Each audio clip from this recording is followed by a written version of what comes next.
Ar koloninėms obelims reikalinga priežiūra? Ar jas reikia genėti, formuoti ir retinti užuomazgas? Nors neretai girdime, jog šis vaismedis dailiai auga ir be šeimininko rankų.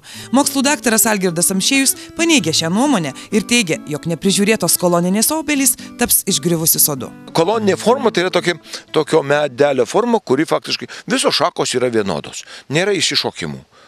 Ir jeigu jas gerai prižiūrėti, tai jos tikrai neturi išsišokimų.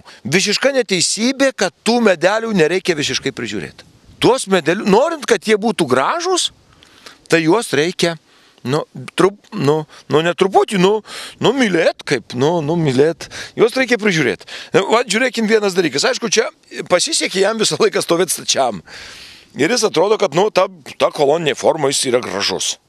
Šitas, jeigu jo aš per vieną parą nepririšiu ir jis, kaip čia pasakius, gali ir išvirsti, gali ir išlūžti. Kadangi jis, patikėkit manim, čia yra, 20 kilogramų obuolių. Tai yra obuoliai, reiškia medelis, jį reikia pritvirtinti. Ir sakysim, kad ir nutempt kokią vielą arba koliukais, negali būti tas kuolas didelis, nereikia net tokio, bet kad jį iš apačios laikytų. Aš mačiau pa žmonės, kurie iš manęs ėmė medelių ir šiaip nusiprisipirkė. Koloninės formos, kada prie tvoros pasodinta. Tai patikėkit manim, tikrai gražu ir tikrai įdomu. O sakysim, kokią priežiūrą, tai visų pirma, tai padaryti ją tiesią. Mes čia galim prieiti ir prie kito medžio, kaip čia mums tas operatorius, ar jis mus ką nors padarys, bet reiškia, matot, tokios atsišakausios šakos, matot, va. Tai jeigu mes vasarą trumpintumėm, savo laiku trumpintumėm, viršūnę pakeistumėm kitą šoninę šakutę, ir galėtų būti vienodo dydžio tie medeliai.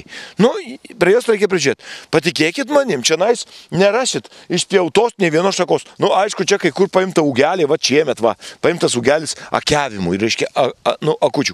Bet kad jis būtų genėtas, tvarkytas, va šita eilė medžių, ji nėra tvarkyta. Kadangi man ir buvo įdomu pasižiūrėti dėl vieno dalyko.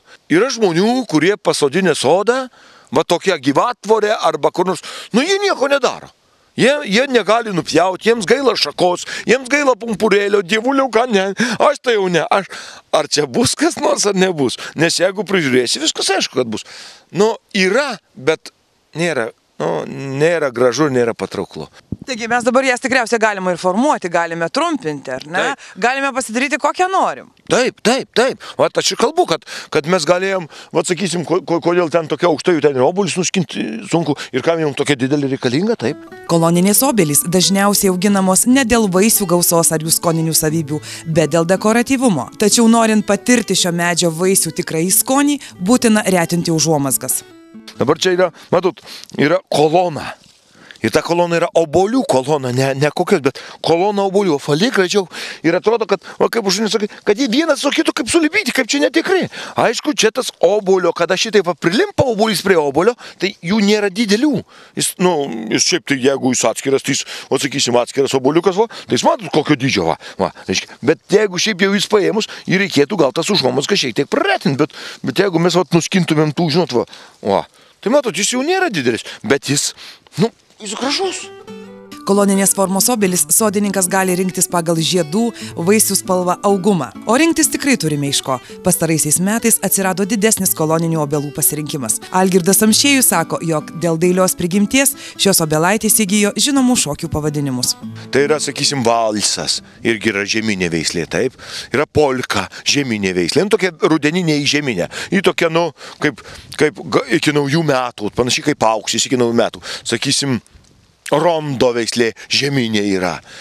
Yra arbatveislė, irgi rusų veislė. Yra rudeninė. Tokia, ne visiems tas skonis patinka arbat. Ir arlet yra, ir lenkai turi šarlotę.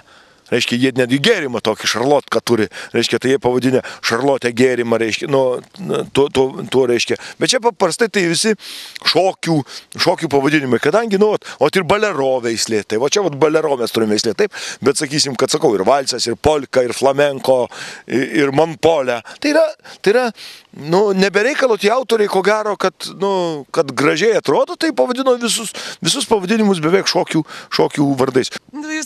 Tai visgi, ką turi bendro šokis ir koloninė obdalis? Taigi gražu. Taigi visi šokiai gražu. Tai ir koloninis obelis gražu. Koloninės obelys yra vienos iš įspūdingiausių vaismedžių, kurie auginami gyvatvorėmis, alėjomis ar vazonuose bei pušiama aplinka. Koloninės formos obelys užauga iki 3 metrų aukščio, įspūdingai žydi pavasarį ir gausiai dera rudenį.